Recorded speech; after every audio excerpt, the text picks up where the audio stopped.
We can't do this. She'll never forgive us. Then let me be the one she hates. I've already lost everything once, I'm not losing you too. The Ashford Medical Center stood like a beacon of hope against the Seattle skyline, its glass and steel structure reflecting the afternoon sun. Inside the trauma wing, controlled chaos reigned as doctors, nurses, and residents moved with practiced efficiency. Lives were saved here daily, but today, one life was about to be irrevocably changed. Dr. Natalie Rivers pushed through the double doors of the residence lounge, her navy blue scrubs wrinkled from a 16-hour shift. At 26, she was in her final year of residency in emergency medicine, having earned her position through relentless dedication and brilliant diagnostic skills. Her auburn hair was pulled back in a messy bun, dark circles shadowed her green eyes, but there was a fire in her that exhaustion couldn't diminish. She had come to Seattle 3 years ago from a small town in Oregon, chasing a dream that her parents had called unrealistic and too ambitious for a girl from nowhere. But Natalie had proven them wrong, graduating top of her class from medical school and matching at one of the most competitive residency programs in the country. Her best friend and roommate, Dr. Chloe Ashford, was already sprawled on the worn couch, still in her surgical scrubs, looking equally exhausted. Chloe was everything Natalie wasn't: blonde, effortlessly beautiful, from old Seattle money, confident in a way that came from never having to prove herself. Yet despite their differences, they had bonded instantly during their first week of residency, recognizing in each other a shared passion for medicine and a dark sense of humor that made the impossible hours bearable. "Please tell me you brought coffee," Chloe groaned without opening her eyes. "Better." Natalie tossed her a protein bar. "Real food. You're welcome." Chloe caught it reflexively. "You're a saint. I just got out of a 6-hour spinal fusion. Dr. Morrison kept quizzing me on anatomy while I was retracting. I thought I was going to pass out." "At least you weren't in the ER when a guy came in with a—" Natalie paused, shaking her head. "Never mind. You don't want to know." They sat in comfortable silence for a moment, the kind that came from 3 years of surviving hell together. Chloe and Natalie had seen each other at their worst, crying in supply closets after losing patients, puking from exhaustion, questioning every life choice that led them to medicine. They were more than friends. They were sisters forged in the fires of residency. "So," Chloe said, finally sitting up and unwrapping the protein bar, "my dad's back in town." Natalie looked up from her phone. "Dr. Ashford? I thought he was doing that surgical mission in Guatemala." "He was. Came back early. Some complication with funding or permits or something." Chloe took a bite, chewing thoughtfully. "He wants to have dinner tonight. Both of us. He specifically asked if you'd come." "Me? Why?" "Because he's heard me talk about you for 3 years and wants to finally meet the woman who keeps his daughter sane." Chloe grinned. "Also, he's probably going to try to recruit you for his foundation. Dad's always looking for talented doctors who aren't afraid of hard work." Natalie hesitated. She had heard about Dr. Jonathan Ashford. Everyone in medicine had. He was a legend in trauma surgery, having spent 2 decades working in war zones and disaster areas before founding the Ashford Foundation, a non-profit that provided surgical care in underserved regions. His wife had died when Chloe was 10, and he had raised her alone while building his career and foundation. The man was either a saint or a workaholic, possibly both. "I don't know, Chloe. I'm exhausted, and I have rounds at 6 tomorrow. Please." Chloe gave her the puppy dog eyes that Natalie had never been able to resist. "It's just dinner. Dad's staying at the house, and I promise he's not as intimidating as his reputation." "Well, not much." Natalie sighed, knowing she was going to cave. "Fine. But if he tries to recruit me tonight, I'm blaming you." "Deal." Chloe stood, stretching. "We leave at 7. Wear something nice. Dad's old-fashioned about dinner." The Ashford residence was nestled in the exclusive Windermere neighborhood, a sprawling mid-century modern home with floor-to-ceiling windows overlooking Lake Washington. Natalie had been there a few times before, but it never failed to remind her how different her world was from Chloe's. Her own apartment was a cramped studio in Capitol Hill that she could barely afford even with her resident salary. They arrived at 7:30, fashionably late because a trauma had come in just as they were leaving the hospital. Chloe had changed into a casual sundress, while Natalie wore dark jeans and a simple cream blouse, the nicest thing she owned that wasn't scrubs. "Dad," Chloe called as they entered through the side door that led to the kitchen. "We're here." In the kitchen, a deep voice called back. "Hope you're hungry. I may have overestimated portions." Natalie followed Chloe through the house, her nerves inexplicably heightened. She had met countless attending physicians, dealt with demanding surgeons, and handled life-or-death situations without flinching. But meeting Chloe's father felt oddly significant in a way she couldn't explain. They rounded the corner into the kitchen, and Natalie's breath caught. "Dr. Jonathan Ashford stood at the stove, wearing jeans and a fitted navy Henley that emphasized broad shoulders and a lean, athletic build. At 48, he looked nothing like the gray-haired surgeon Natalie had pictured. His dark hair was barely touched with silver, his jawline sharp, his eyes, when he looked up, a striking gray that seemed to see right through her. "Chloe Bear," he said warmly, setting down a wooden spoon and pulling his daughter into a hug. "You look exhausted." 16-hour shift, Chloe mumbled against his chest. "But I'm okay." He kissed the top of her head, then his gaze shifted to Natalie. Something flickered in those gray eyes. Recognition, curiosity, something she couldn't quite name. "And you must be Dr. Rivers." He extended his hand, his smile genuine. "Jonathan Ashford. Chloe talks about you constantly. I was beginning to think you were imaginary." Natalie shook his hand, trying to ignore the jolt of electricity that ran up her arm. "Natalie, it's an honor to meet you, Dr. Ashford. Your work in the field is legendary." "Jonathan, please. I stopped being Dr. Ashford the moment I stepped out of the oar." He held her gaze a moment longer than necessary before releasing her hand. "And the honor is mine. Chloe says you're one of the best diagnosticians she's ever seen." "She's exaggerating," Natalie said, feeling heat creep up her neck. "I never exaggerate about medicine," Chloe interjected, stealing a piece of garlic bread from the cutting board. "Natalie's brilliant. She diagnosed a zebra case last month that 3 attendings missed." Jonathan's eyebrows rose. "Oh? What was it?" And just like that, the awkwardness dissolved into medical talk. They moved to the dining room, where Jonathan had prepared a feast. Homemade pasta, salad, fresh bread, wine for those who weren't on call. The conversation flowed easily, jumping from complex cases to hospital politics to stories from Jonathan's time in various conflict zones. Natalie found herself relaxing, drawn in by Jonathan's charisma and genuine interest in her thoughts. He didn't talk down to her like many senior physicians did to residents. Instead, he asked probing questions, challenged her assumptions and listened, really listened, when she spoke. "So," Jonathan said, refilling their wine glasses as they finished the main course, "what's next for you, Natalie? Fellowship? Private practice? Academic medicine?" Natalie hesitated, glancing at Chloe, who nodded encouragingly. "Honestly? I'm not sure. I love emergency medicine, but I've been thinking about international work. Something that combines clinical care with public health." Jonathan leaned forward, his interest clearly piqued. "What draws you to that?" "I grew up in a small town with one clinic that was only open 3 days a week. I saw what it was like when people couldn't access care." Natalie's voice grew passionate. "Medicine shouldn't be a privilege. It should be a right. And I want to be part of making that happen." Something shifted in Jonathan's expression, respect, admiration, and something deeper that made Natalie's heart skip. "That's exactly why I started the foundation," he said quietly. "Because I got tired of watching people die from treatable conditions simply because they were born in the wrong place." "Dad's been trying to expand the foundation's reach," Chloe chimed in. "But he needs more physicians willing to commit to fieldwork. It's not glamorous, long hours, difficult conditions, minimal resources." "Sounds like residency," Natalie said with a slight smile.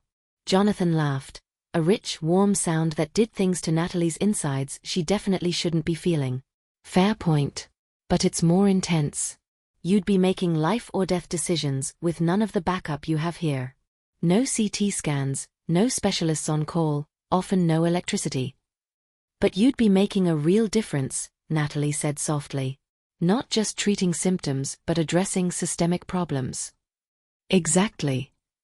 Jonathan held her gaze, and in that moment, something unspoken passed between them. An understanding, a connection, a recognition of kindred spirits. Chloe looked between them, a small smile playing on her lips. I'll get dessert, she announced, standing abruptly. Dad made his famous tiramisu. Natalie, you're going to die. As Chloe disappeared into the kitchen, an awkward silence settled over the table. Natalie suddenly became hyper-aware of Jonathan's presence, the way his fingers drummed absently against his wine glass, the slight stubble on his jaw, the intelligence in his eyes. She's proud of you, you know, Jonathan said, breaking the silence. Chloe. She talks about you like you hung the moon. The feeling's mutual, Natalie replied. Chloe's been my lifeline through residency. I don't know if I would have survived without her. She's good at that. Taking care of people. His expression grew wistful. She had to learn young, after her mother died. Sometimes I worry I asked too much of her. The vulnerability in his voice surprised Natalie. This wasn't the legendary trauma surgeon or the intimidating foundation director. This was a father who had done his best and still wondered if it was enough. For what it's worth, Natalie said gently, I think you did an amazing job. Chloe's one of the most compassionate, brilliant, grounded people I've ever met. Jonathan's smile was grateful and tinged with sadness. Thank you. That means more than you know. Chloe returned with dessert, and the moment passed, but something had shifted. Natalie caught Jonathan watching her throughout the rest of the evening. Subtle glances when he thought she wasn't looking, his attention lingering just a beat too long when she spoke. She told herself it meant nothing. He was Chloe's father, 22 years her senior, completely off limits. But her treacherous heart didn't seem to care about logic. At 11, as Natalie and Chloe prepared to leave, Jonathan walked them to the door. Natalie, he said, catching her arm gently. Would you be interested in visiting the foundation offices? I'd love to show you what we do, discuss potential opportunities after you finish residency. I'd like that, Natalie heard herself say, despite every warning bell going off in her head. Good. I'll text Chloe to arrange it. He squeezed her arm briefly before letting go, the touch lingering on her skin like a brand. In the car, Chloe was uncharacteristically quiet. Finally, as they pulled onto the highway, she said, He liked you. What? My dad. He liked you. I could tell. Chloe glanced over, her expression unreadable. He doesn't usually invite residents to visit the foundation.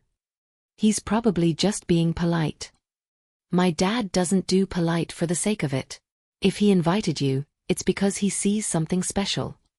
Chloe paused. Just be careful, okay? Careful of what? Of getting your hopes up about the foundation. Dad's work is his life. People who get involved tend to get consumed by it. She didn't sound like she was talking about the foundation at all. Natalie wanted to protest, to assure Chloe that she had no ulterior motives, that she certainly wasn't developing inappropriate feelings for her best friend's father. But the words stuck in her throat, because she wasn't sure they'd be true. 3 days later, the Ashford Foundation offices occupied the top floor of a building in Pioneer Square, with views of Elliott Bay and the distant Olympic Mountains. Natalie arrived at 2, having traded shifts with another resident to make the meeting. The receptionist, a kind-faced woman in her 60s, smiled warmly. Dr. Rivers. Dr. Ashford is expecting you. Conference room is straight back. Natalie followed the directions, her heart pounding inexplicably. This was a professional meeting, nothing more. She was here to learn about the foundation, to explore career possibilities, to expand her horizons. The fact that Jonathan Ashford had invaded her thoughts constantly over the past 3 days was irrelevant. She found him in the conference room, surrounded by maps, medical supply catalogs, and what looked like grant proposals. He looked up when she entered, his face breaking into a smile that made her stomach flip. Natalie, thanks for coming. He stood, gesturing to the materials spread across the table. Sorry for the mess. We're planning our next mission to Haiti, and logistics are complicated. Don't apologize. This is amazing. Natalie moved closer, studying the maps marked with clinic locations and population densities. How many people do you typically serve per mission? Depends on the location and duration. In Haiti, we'll probably see 2,000 to 3,000 patients over 6 weeks. Mostly surgical cases, hernias, appendicitis, orthopedic injuries that never healed properly. For the next hour, Jonathan walked her through the Foundation's work, his passion evident in every word. He showed her photos from previous missions. Makeshift operating rooms in converted schools, patients whose lives had been transformed by relatively simple procedures, local healthcare workers being trained to continue the work after the Foundation team left. This is what keeps me going, Jonathan said, showing her a photo of a young girl smiling post-surgery. Maria. She had a cleft palate that made eating and speaking difficult. 2-hour surgery, and her whole life changed. That's the power of accessible healthcare. Natalie felt tears pricking her eyes. How do you do it? See all that need and not feel completely overwhelmed? Oh, I feel overwhelmed constantly, Jonathan admitted, sitting on the edge of the conference table. But I learned a long time ago that you can't save everyone. You just have to save the ones you can and hope that inspires others to do the same. Their eyes met, and the air between them seemed to thicken. Natalie became acutely aware that they were alone in the office, that Jonathan was looking at her with an intensity that had nothing to do with medicine. Natalie, he said quietly, can I ask you something personal? Her mouth went dry. Okay. What made you want to become a doctor? The real reason, not the answer you give in interviews. The question caught her off guard. She thought about deflecting, giving him the sanitized version she'd repeated countless times. Instead, she found herself telling the truth. My little brother died when I was 15.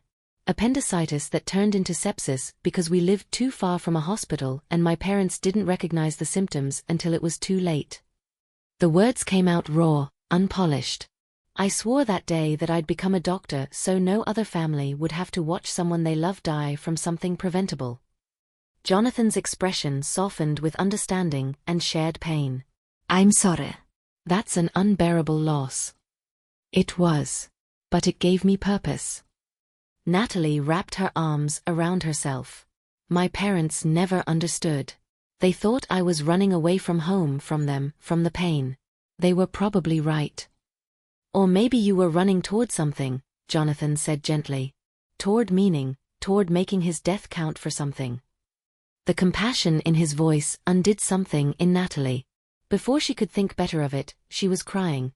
Not the polite, controlled tears of someone who had mastered their grief, but the messy, choking sobs of someone who had never truly let herself mourn. Jonathan was off the table in an instant, pulling her into his arms. She should have stepped back, should have maintained professional distance, but instead she buried her face in his chest and let years of suppressed emotion pour out. He held her without speaking, one hand rubbing gentle circles on her back, the other cradling her head. He smelled like coffee and cedar, solid and safe in a way that made her want to never let go. When her tears finally subsided, Natalie became aware of how inappropriate this was. Crying in the arms of her best friend's father, a man she barely knew, in his office where anyone could walk in. She pulled back, mortified. I'm so sorry. That was completely unprofessional. Natalie, stop. Jonathan's hands moved to cup her face, his thumbs wiping away the remaining tears. Grief isn't unprofessional. It's human. His touch was gentle but electric, and Natalie found herself unable to look away from his gray eyes. She saw her own confusion reflected there, mixed with something that looked dangerously like want. Jonathan, she whispered, his name feeling forbidden and perfect on her lips. He was leaning closer, his gaze dropping to her mouth, and Natalie knew with absolute certainty that he was going to kiss her. Every rational part of her brain screamed that this was wrong, that she should stop this before it started, that Chloe would be devastated. But she didn't move. Didn't breathe. Didn't do anything except wait for the moment when everything would change. His phone rang, shattering the moment. Jonathan stepped back abruptly, running a hand through his hair as he grabbed the device from the table. Ashford, he answered, his voice rough. He listened for a moment, his expression growing serious. How many casualties? Okay, I'll call the team. We can be wheels up in 6 hours. He hung up and turned to Natalie, conflict clear in his eyes. There's been an earthquake in Ecuador. Magnitude 7.2. The Foundation is deploying an emergency surgical team.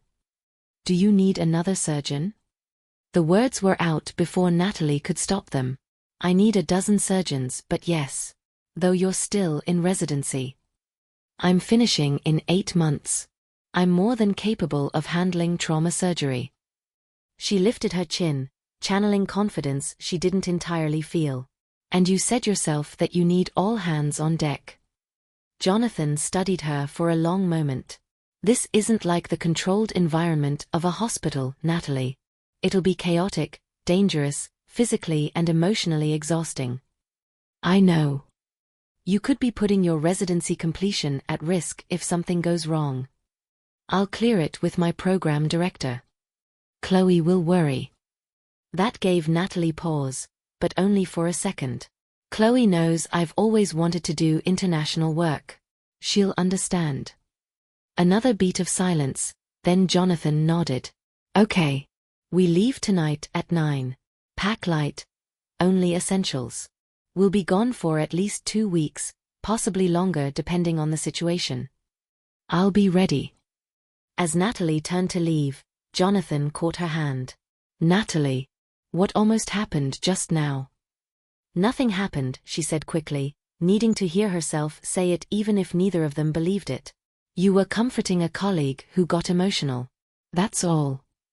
His fingers tightened briefly around hers before letting go. Right. Of course. But they both knew it was a lie. Something had happened, maybe not physically, but emotionally. The line between professional and personal had blurred beyond recognition. And as Natalie left the office, her skin still tingling from his touch, she realized she was in serious trouble. Ecuador, Day 1. The flight to Quito was long and turbulent, with Natalie sandwiched between other Foundation team members. Nurses, anesthesiologists, a structural engineer who assessed building safety, and 2 other surgeons besides Jonathan. Everyone was professional and focused, reviewing what little information they had about the disaster. The earthquake had struck a rural province, collapsing buildings and trapping people under rubble. The death toll was estimated in the hundreds, with thousands injured. Local hospitals were overwhelmed, and the Foundation's mobile surgical unit was desperately needed. Throughout the flight, Natalie was hyper-aware of Jonathan 3 rows ahead, coordinating logistics via satellite phone. She caught him glancing back at her a few times, his expression unreadable. When they landed in Quito, chaos reigned. They transferred to a smaller plane for the final leg, then to 4x4 vehicles that navigated damaged roads for 3 hours before reaching the disaster zone. Nothing could have prepared Natalie for what she saw. Buildings reduced to rubble. Families huddled under tarps, their possessions scattered like broken toys. The air thick with dust and the smell of death. And everywhere, people crying out for help in Spanish she could barely understand. The Foundation team set up their mobile hospital in a partially collapsed school that the engineer had deemed structurally sound enough for temporary use. Within an hour, they had a functioning triage area and recovery space. Within 2 hours, the first patients were being wheeled in. Natalie fell into the rhythm of trauma surgery she knew so well: assess, prioritize, operate, move to the next. But this was different from the controlled environment of the hospital. Here, they had limited supplies, makeshift equipment, and patients who had been trapped for hours or days without proper medical care. She worked for 12 hours straight, assisting Jonathan and the other surgeons with everything from amputations to exploratory laparotomies. Her Spanish was rusty, but she learned quickly, picking up medical terms and reassuring phrases. Around midnight, during a brief lull, Jonathan found her in the supply area, restocking her surgical tray. "You should rest," he said, looking as exhausted as she felt. "So should you." "I will. But I'm used to this. You're not." He moved closer, his voice dropping. "You did good work today, Natalie. Really good." The praise shouldn't have affected her so much, but it did. She smiled tiredly. Thanks. Though I'm pretty sure I violated about 15 protocols. Out here, we make our own protocols. His hand came up, almost touching her face, before he caught himself and let it drop. I'm glad you're here. The admission hung between them, loaded with meaning neither could acknowledge. Before Natalie could respond, one of the nurses called out that another patient was arriving. A young boy trapped under rubble for 18 hours. They moved apart, slipping back into professional mode, but something had shifted again. Out here, far from Seattle and normal life, the barriers between them felt flimsier than ever. Ecuador, Day 5. The days blurred together in an endless cycle of surgery, sleep, surgery. Natalie learned to function on 3 hours of rest, to eat standing up, to wash with bottled water when there was time. She learned to break the news that a patient didn't make it, to hold the hands of people whose language she didn't speak but whose pain she understood perfectly. And through it all, Jonathan was there. A steady presence in the chaos, always calm, always competent, always pushing everyone to be better. They worked side by side constantly, developing an unspoken communication that made them devastatingly effective as a team. Natalie would know what instrument Jonathan needed before he asked for it. He would anticipate her questions before she voiced them. They moved around each other in the or like dancers who had perfected their routine over years, not days. The other team members noticed. Natalie caught the knowing looks from the nurses, the raised eyebrows from the anesthesiologist. But out here, in the middle of a disaster, no one had time for gossip. On the 5th night, after a particularly brutal day where they'd lost 3 patients, Natalie found herself unable to sleep. She sat outside the mobile hospital, staring at stars that seemed impossibly bright without city lights to dim them. Can't sleep either? She turned to find Jonathan settling beside her on the ground, close enough that their shoulders touched. I keep seeing their faces, Natalie admitted. The ones we couldn't save. It never gets easier. Anyone who tells you it does is lying. Jonathan's voice was heavy with accumulated grief. But you learn to carry it. To honor them by saving the next one. How many missions have you done? 37. Over 18 years. He leaned back on his hands, his profile silhouetted against the starlight. I started right after my wife died. Needed something to pour my grief into that wasn't drowning it with alcohol or prescription pills. Natalie had known Chloe's mother had died but had never heard the full story. What happened? If you don't mind me asking. Breast cancer. Stage 4 by the time they found it. She fought for 2 years but... His voice cracked slightly. I was a trauma surgeon, and I couldn't save the one person who mattered most. Without thinking, Natalie reached for his hand. He laced his fingers through hers, holding tight like she was the only thing keeping him anchored. Chloe was 10. Old enough to understand what was happening, but too young to process it. I had to be strong for her, couldn't let her see me fall apart. He laughed bitterly. So I came here instead. Left her with my parents and ran halfway around the world to save strangers because I couldn't save my own wife. Jonathan. I was a terrible father, he continued, the words pouring out like a confession he'd been holding in for years. I missed birthdays, school plays, important moments because I was too busy trying to outrun my guilt. By the time I pulled my head out of my ass, Chloe was in high school and had learned to not need me. She doesn't see it that way, Natalie said gently. She talks about you with so much pride and love. She understands why you did what you did. Does she? Because I'm not sure I do anymore. He turned to look at Natalie, his eyes reflecting starlight and pain. I threw myself into this work thinking I was making a difference, being noble. But maybe I was just running away, using other people's suffering to avoid dealing with my own. Or maybe, Natalie said slowly, you were doing the only thing that made sense at the time. Grief doesn't follow logic, Jonathan. You survived the best way you knew how, and you helped thousands of people in the process. That's not nothing. He studied her face in the darkness, and Natalie felt the moment shift from confession to something more dangerous. She should let go of his hand, should move away, should remember all the reasons this was impossible. Instead, She found herself leaning closer. "Natalie," Jonathan whispered, his free hand coming up to cup her cheek. "We shouldn't. I know. You're Chloe's best friend. I know.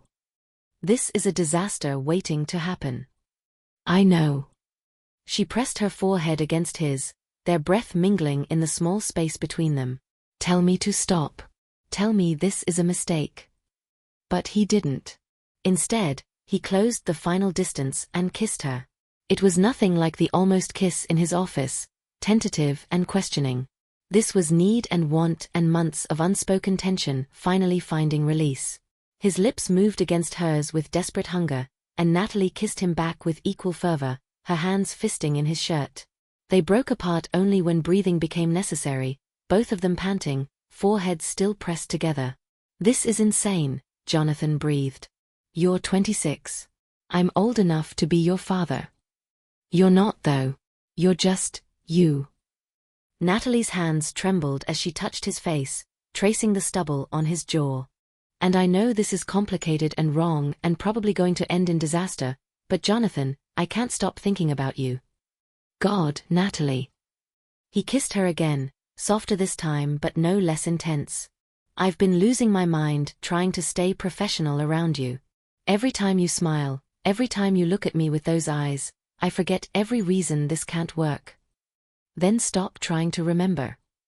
She knew she was being reckless, that morning would bring regret and reality, but in this moment, under these stars, with this man, she couldn't bring herself to care. They kissed until their lips were swollen, until they were both trembling with want and the knowledge that they couldn't take this any further here. Finally, reluctantly, Jonathan pulled back. "We need to talk about this. About what it means, what happens when we get back to Seattle." His thumb traced her lower lip, his expression torn between desire and responsibility. "Chloe, I know." The mention of her best friend's name was like cold water. "She can't know. Not yet. Not until we figure out what this even is." "Is that what you want? To hide it?" Natalie wanted to say no, wanted to be brave enough to face the consequences head-on. But the thought of seeing hurt and betrayal on Chloe's face made her stomach twist. "I don't know what I want," she admitted. "Except more of this. More of you. Even though I probably shouldn't." Jonathan kissed her forehead, a gesture so tender it made her heart ache. "We'll figure it out. Together. But for now, you should try to sleep. We have a long day tomorrow." She nodded, but neither of them moved. They sat there for another hour, hands intertwined, not talking, just existing in this bubble where the rest of the world and all its complications couldn't reach them. When they finally went to their separate tents, Natalie lay awake staring at the canvas ceiling, her lips still tingling from his kisses, her mind racing with questions she couldn't answer. She had crossed a line tonight. A line that, once crossed, couldn't be uncrossed. And she had no idea if she'd just made the best decision of her life or the worst mistake. Ecuador, Day 12. The next week was torture in the sweetest way possible. By day, Natalie and Jonathan maintained strict professionalism, working together to save lives with the efficiency of a well-oiled machine. But at night, when the rest of the team was asleep, they found moments to steal away together. They never went further than kissing, both aware that their control was hanging by a thread that could snap at any moment.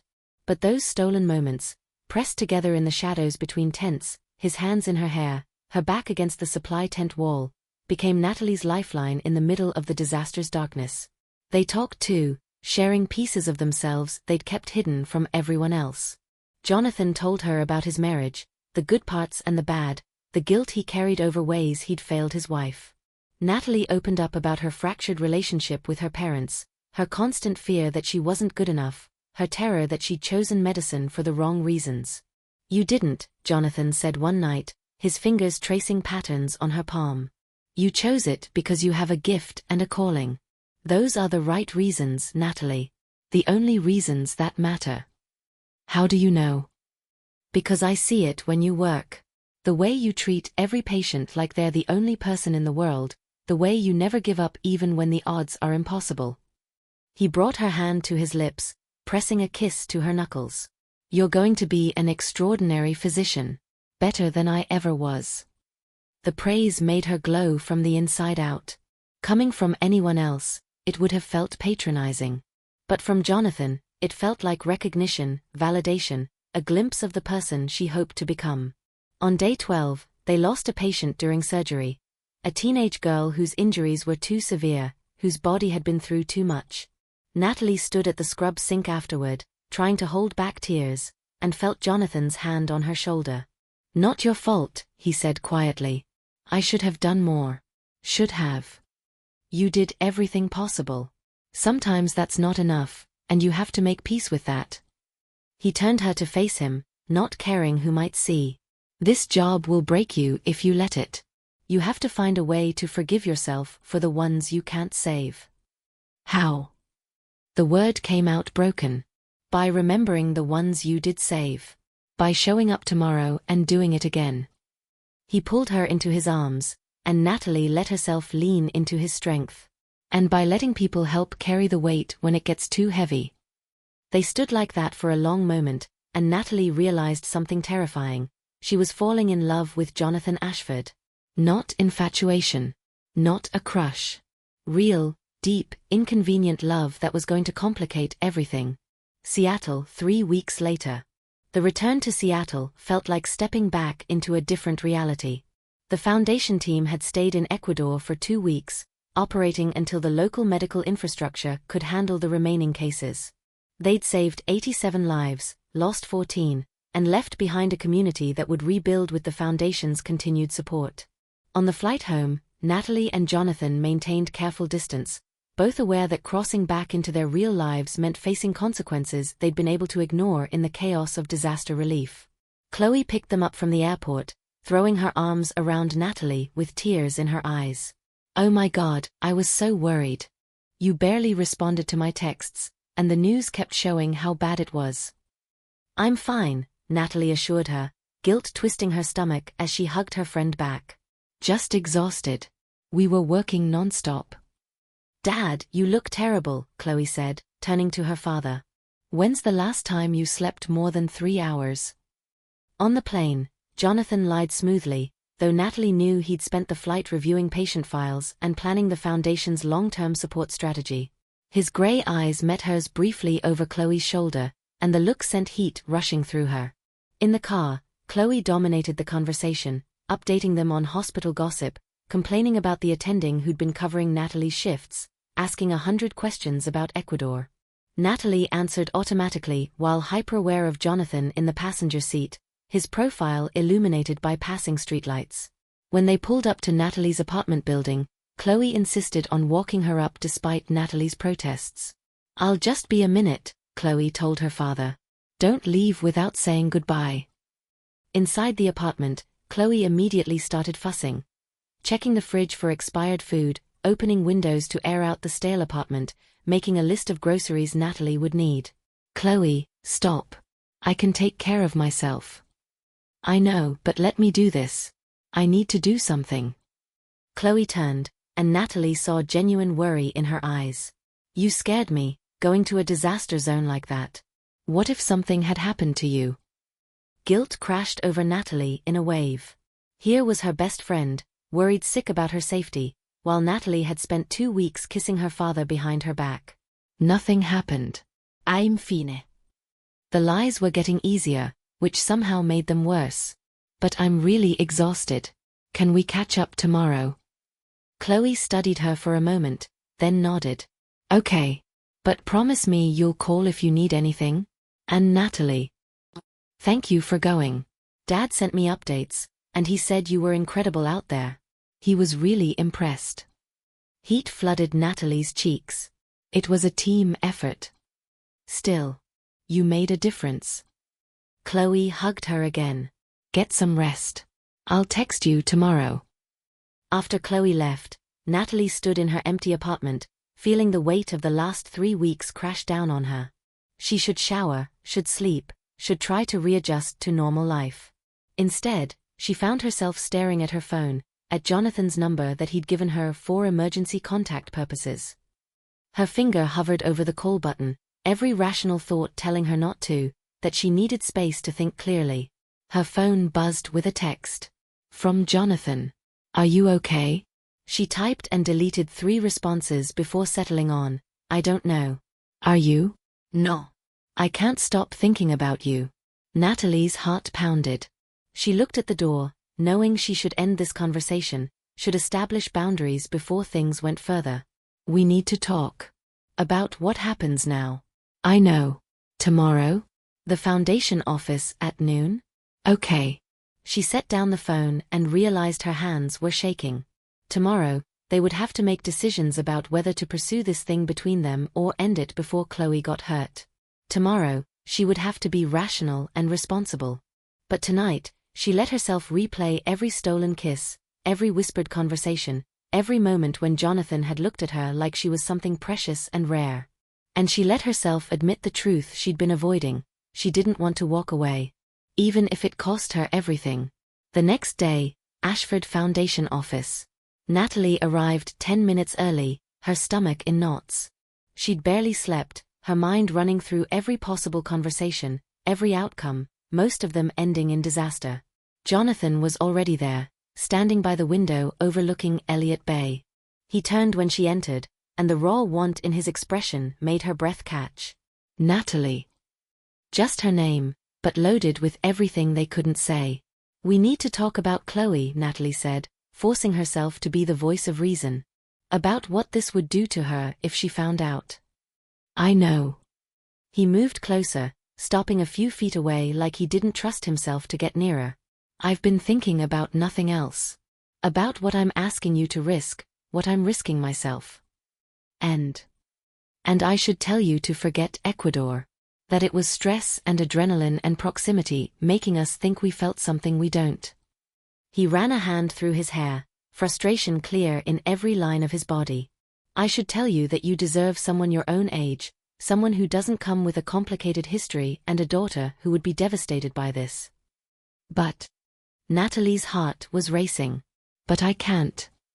He closed the distance between them, his hands framing her face with devastating gentleness. I can't because in Ecuador, for the first time since my wife died, I felt alive. I felt something beyond duty and obligation and guilt. And Natalie, that feeling was you. Jonathan. Let me finish. His thumbs stroked her cheekbones, his gray eyes boring into hers. I'm not naive. I know this is complicated. I know the age difference, the relationship with Chloe, my position at the foundation. All of it makes this nearly impossible. But I'm also done running from things that scare me. And you terrify me, Natalie Rivers. You terrify me because you make me want things I have no right to want.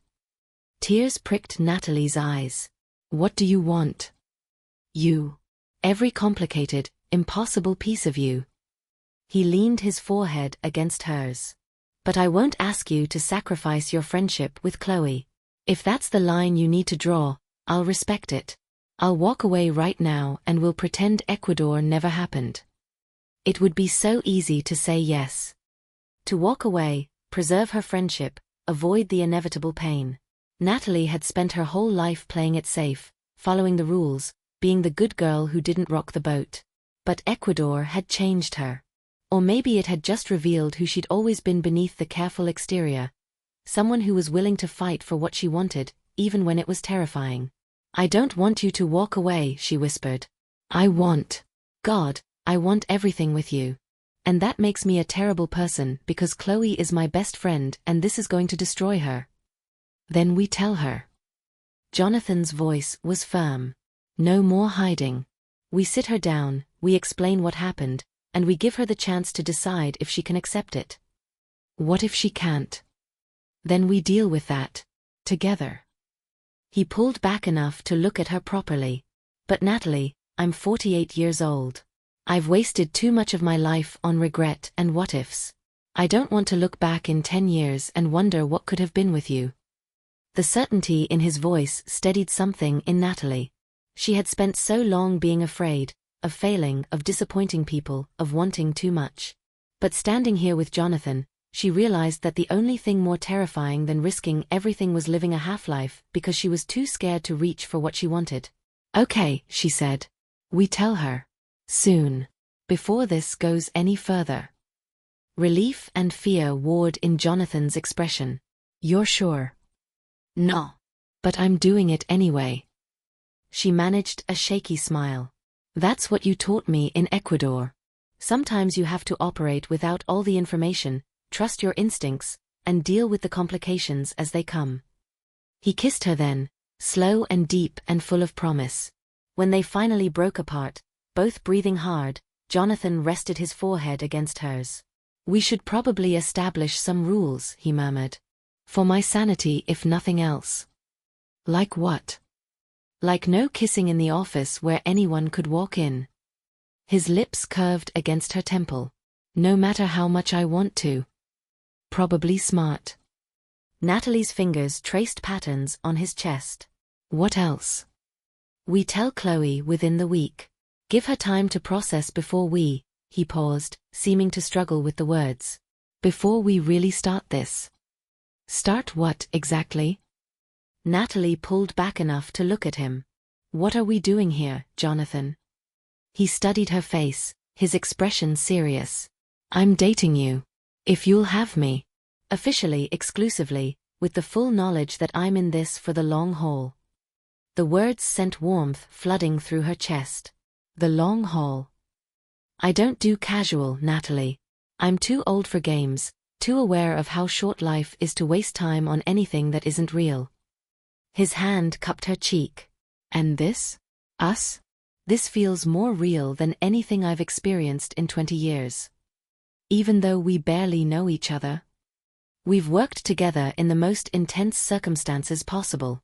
I've seen who you are when you're exhausted, when you're grieving, when you're fighting to save a life against impossible odds. That tells me more than 100 dinner dates ever could." He had a point. In Ecuador, stripped of all the normal social masks and pretenses, they'd seen each other at their most raw and real. Natalie knew Jonathan's strengths and weaknesses, his compassion and his occasional arrogance, his brilliance and his blind spots. And he knew hers. "Okay," she said softly. "Let's do this. The real, official, terrifying thing. No backing out. Not unless you give me a reason to." His smile was blinding. "Then I'll do my best not to screw this up." He kissed her again, quick and hard. "Now go, before I forget all my rules about office professionalism." Natalie left feeling lighter than she had in weeks, but as she stepped into the elevator, reality began to creep back in. They still had to tell Chloe. Still had to face the judgment from colleagues, the whispers about the age gap, the complications of dating your best friend's father. But for the first time in her life, Natalie felt brave enough to face those complications head-on. Jonathan had taught her that sometimes the most worthwhile things were the ones you had to fight for. She just hoped their relationship wouldn't cost her the friendship that had sustained her through the hardest years of her life. 4 days later. Natalie had barely seen Chloe since returning from Ecuador. Between catching up on missed shifts and Chloe's own demanding schedule, they'd communicated mostly through texts. But tonight, they'd finally carved out time for their traditional Thursday night ritual, wine and takeout at Chloe's apartment. Natalie arrived at 7 with a bottle of Chloe's favorite Pinot Grigio, her stomach in knots. Jonathan had wanted to tell Chloe himself first, to take the brunt of her reaction, but Natalie had insisted they do it together. This affected both of them equally.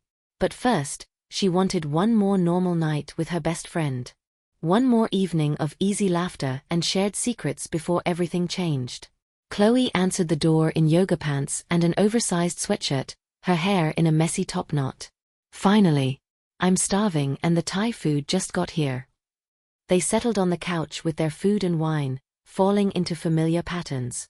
Chloe complained about a difficult patient, gossiped about which residents were hooking up, and demanded more details about Ecuador. "You've been weirdly cagey about the trip," Chloe observed, studying Natalie over her wineglass. "Usually you'd give me a play-by-play of every surgery, every patient. But you've barely told me anything." "It was intense," Natalie said carefully. "Hard to process, honestly.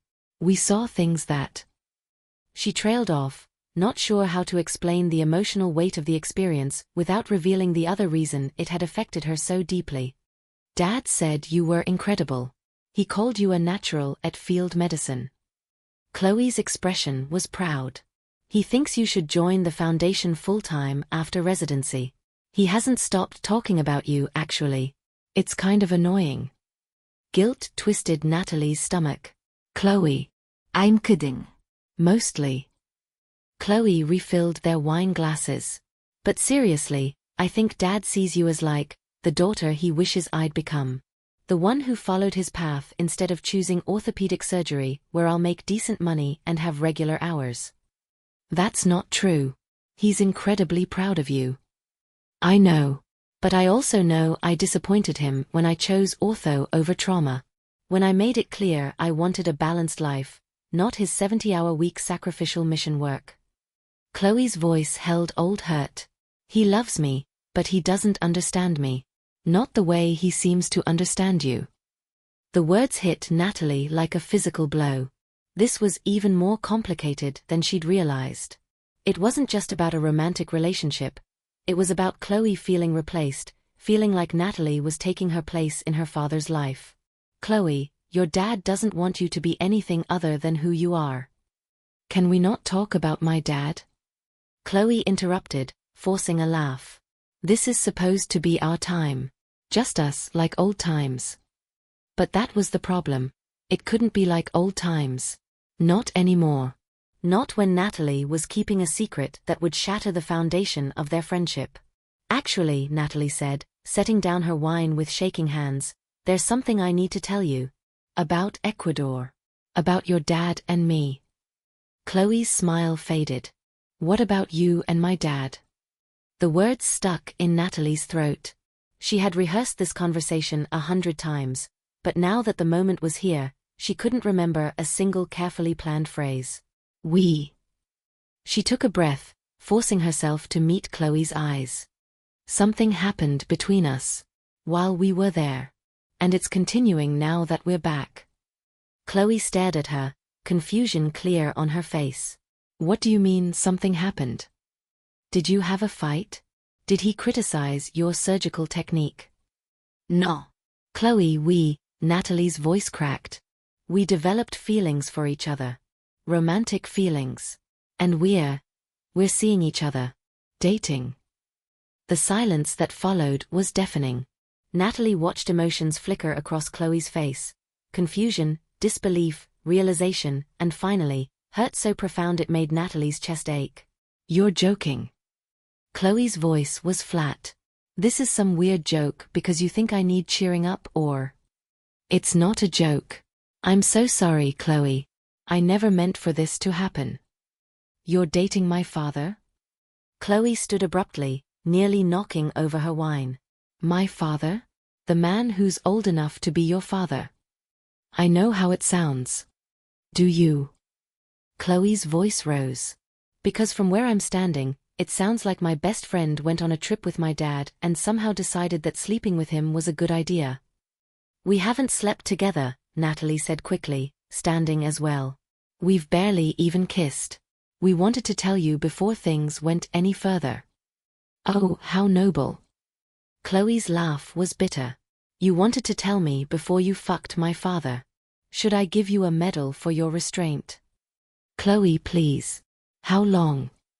Chloe's eyes were bright with tears. How long have you been sneaking around behind my back? We're not sneaking. We just needed time to figure out what this was before. Answer the question, Natalie. How long? Since Ecuador. About 3 weeks. The admission felt like a knife to her own heart. 3 weeks. Chloe paced to the window, her hands fisting in her hair. 3 weeks you've been lying to me. 3 weeks you've been pretending everything was normal while you were. She couldn't finish the sentence. I wasn't lying. I just didn't know how to tell you. Because you knew it was wrong. Chloe spun around, and the betrayal in her eyes made Natalie want to disappear. You knew I would be devastated, that this would ruin our friendship, and you did it anyway. I didn't plan for this to happen. Neither of us did. It just what? You just accidentally developed feelings for my father? You just accidentally started kissing him? What's next, Natalie? You just accidentally end up in his bed. It's not like that. Chloe, I know this is complicated and messy, but what I feel for Jonathan is real. It's not some passing attraction or daddy issues or whatever you're thinking. Jonathan. Chloe's voice dripped with disgust. You call him Jonathan now? Not Dr. Ashford, not Chloe's dad, but Jonathan? Like you're equals, like you're not 22 years younger than him. Age is just a number. Oh my God, you actually just said that. You actually used that cliché to justify dating my father. Chloe laughed, a sound edged with hysteria. What's next? Age is just a number? Love knows no boundaries. Maybe you can make an inspirational poster about it. You're not being fair. I'm not being fair? Chloe's voice rose to a shout. You betrayed me. You, the person I trusted most in the world, went behind my back and started a relationship with my father. And somehow I'm the one being unfair. Tears were streaming down Natalie's face now. I'm sorry. God, Chloe, I'm so sorry. But I can't control who I have feelings for. Yes, you can. Chloe was crying too now. You absolutely can. There are 7 billion people in the world, Natalie. You couldn't fall for literally anyone else? It had to be my dad. I didn't choose this. But you chose to act on it. You chose him over me. The words hung in the air, heavy with accusation and pain. That's not true. You're my best friend. That hasn't changed. Everything has changed. Chloe grabbed Natalie's purse and thrust it at her. I can't even look at you right now. I need you to leave. Chloe, please. Can we just talk about this? There's nothing to talk about. You made your choice. Now live with it. She opened the door, her hand shaking. Get out. Natalie wanted to fight, to explain, to make Chloe understand. But the finality in her friend's voice was unmistakable. She took her purse with numb fingers and walked to the door. At the threshold, she turned back. I love you, Chloe. You're my sister, and I never wanted to hurt you. If I could take it back. But you wouldn't, Chloe said quietly, and it wasn't a question. Even knowing this would happen, you wouldn't change anything. Would you? Natalie opened her mouth to lie, to say of course she would choose differently. But she couldn't. Because the truth was, even knowing the cost, even seeing the devastation on Chloe's face, she couldn't bring herself to wish Jonathan out of her life. I'm sorry, she whispered instead. Get out. Chloe's voice broke. And don't come back. The door slammed behind Natalie with brutal finality. She stood in the hallway, tears blurring her vision, and felt the full weight of what she'd done crash down on her. She had gained Jonathan. But she'd lost Chloe. And she wasn't sure any relationship was worth that price. 2 hours later, Jonathan's house. Natalie showed up at Jonathan's door at 10, her eyes swollen from crying, her heart shattered into pieces. He took one look at her face and pulled her inside. She knows, Natalie said unnecessarily. I told her. I know. She called me. His voice was heavy. She's not taking my calls now, but the voicemail she left was. He didn't finish the sentence. What did she say? That I've destroyed our relationship. That she can't believe I would do this to her. That I'm a selfish bastard who's thinking with his. He stopped, running a hand over his face. It wasn't pretty. Natalie sank onto his couch, feeling hollowed out. She hates me. She told me to leave and never come back. Jonathan sat beside her, pulling her into his arms. She buried her face in his chest and cried, for the friendship she'd ruined, for the pain she'd caused, for the impossible situation they'd created. I'm sorry, Jonathan murmured into her hair. This is my fault. I should have been stronger, should have walked away before. Don't. Natalie pulled back to look at him. Don't apologize for this. We both knew what we were risking. Did we? His gray eyes were haunted. Because I don't think I really understood what it would mean to lose my daughter. Not until I heard her voice on that message, so full of hurt and anger and betrayal. Fear clutched Natalie's heart. Are you saying you want to end this? No. God, no. He cupped her face, his thumbs wiping away her tears. I'm saying I understand exactly what you're giving up for me, and I'm terrified I'm not worth it. You are. The certainty in her voice surprised even her. Jonathan, losing Chloe is killing me.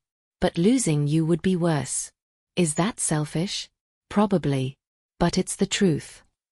He kissed her forehead, her cheeks, her lips, gentle kisses that tasted of salt and sorrow and desperate need. We'll fix this, he promised. We'll give Chloe time, and she'll come around. She has to. But as Natalie settled against his chest, listening to the steady beat of his heart, she wasn't sure that was true. Some betrayals couldn't be forgiven. Some friendships, once broken, couldn't be repaired. She had chosen Jonathan.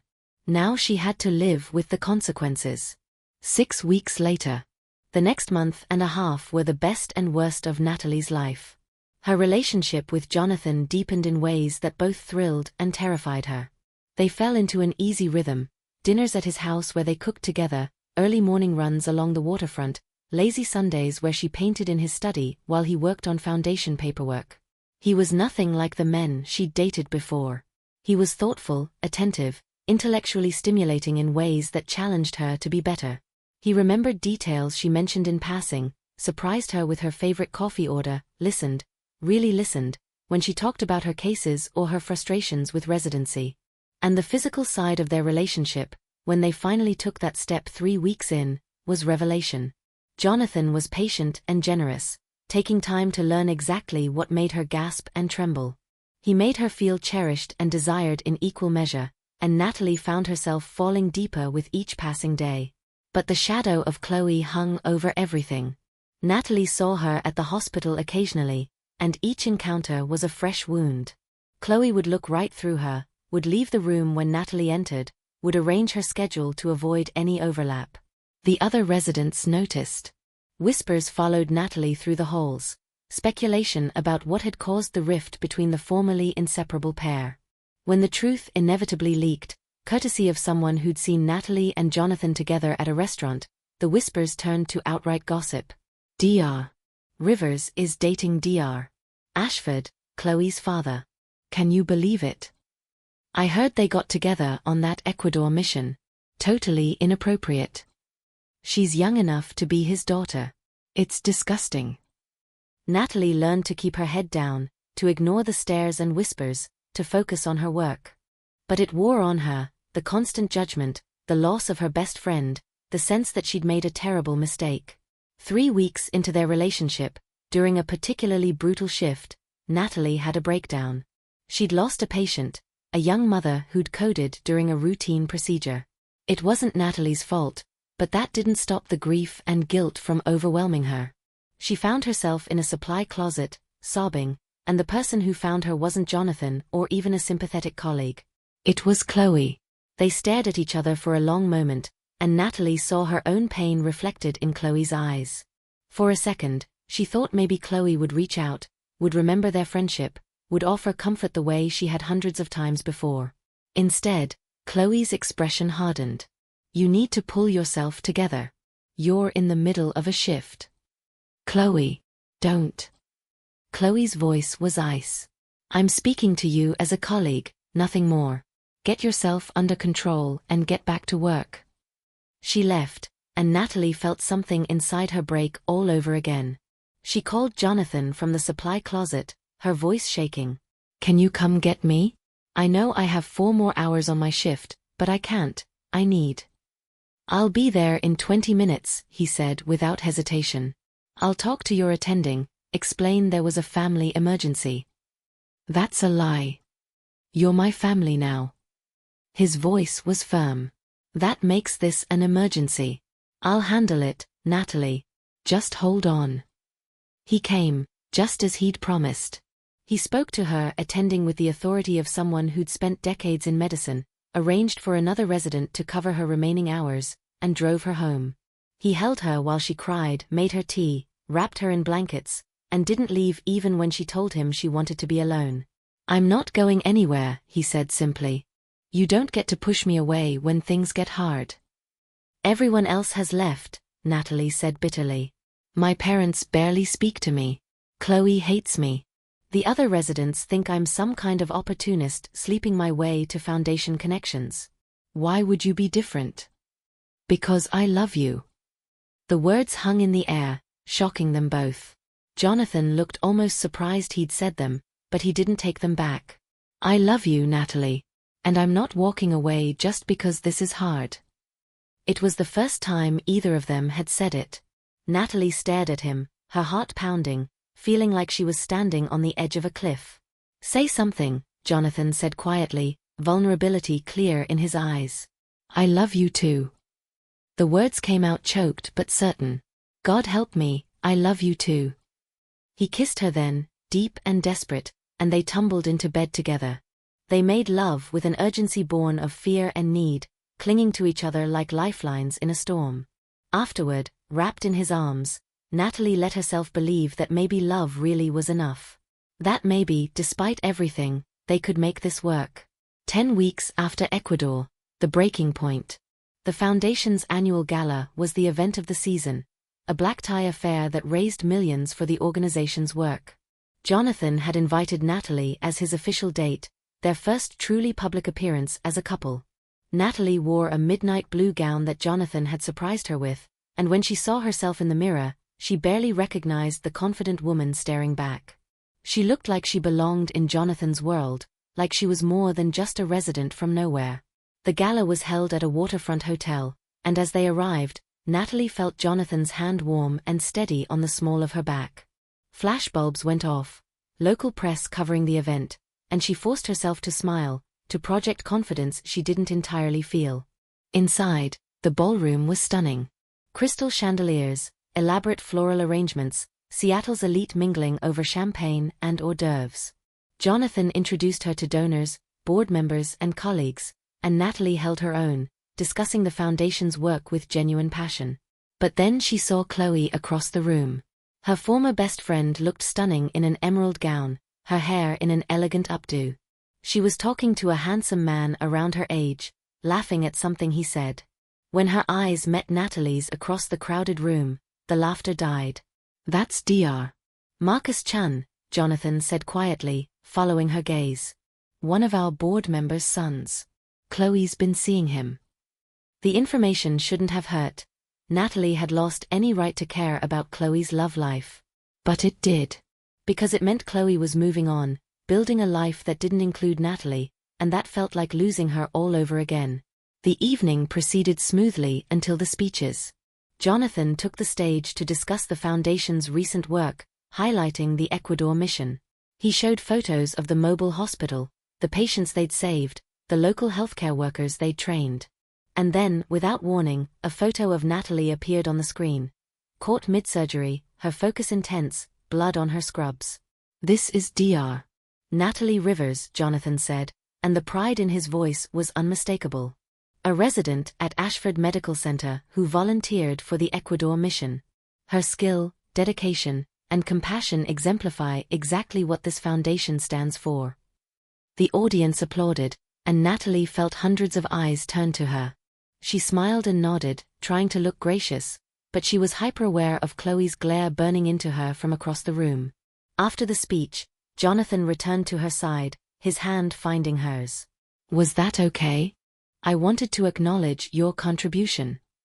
It was perfect, Natalie assured him, though her stomach was twisted in knots. But the damage was done. For the rest of the evening, people approached to congratulate her, to ask about Ecuador, to express interest in her joining the foundation. And through it all, Natalie felt Chloe watching, judging, hating her more with each passing minute. Finally, unable to take it anymore, Natalie excused herself to the restroom. She was touching up her lipstick when Chloe walked in. They stared at each other in the mirror, the tension thick enough to cut. Congratulations, Chloe said finally, her voice dripping with sarcasm. You must be so proud. Dating my father and getting your medical career boosted in the process. It's not like that. Isn't it? Chloe turned to face her directly. You're with him, what, 3 months? And already he's singing your praises publicly, positioning you for a foundation role. treating you like you're the next great humanitarian physician. I earned that recognition. Did you? Or did you earn it on your back? The slap echoed through the bathroom. Natalie's hand stung, and she stared at it in shock, unable to believe she'd just hit her former best friend. Chloe touched her reddening cheek, her eyes bright with tears. There it is. The real you. The person who'll do anything to get what she wants, even if it means destroying the people who care about her. Chloe, I'm sorry, I didn't mean. Yes, you did. Chloe's voice was eerily calm now. You've been meaning to for months. Every time you chose him over me, every time you looked at him with those puppy dog eyes, every time you played happy couple while I grieved the loss of my best friend. This was always inevitable. I never wanted to hurt you. But you did. Chloe moved toward the door, then paused. You know what the worst part is? It's not even that you're with my father. It's that you've become someone I don't recognize. Someone who'll sacrifice anything, friendship, integrity, common decency, for what she wants. And the saddest part? I don't think you even see it. She left, and Natalie stood alone in the bathroom, staring at her reflection. The confident woman from earlier was gone, replaced by someone who looked lost and alone and terrified that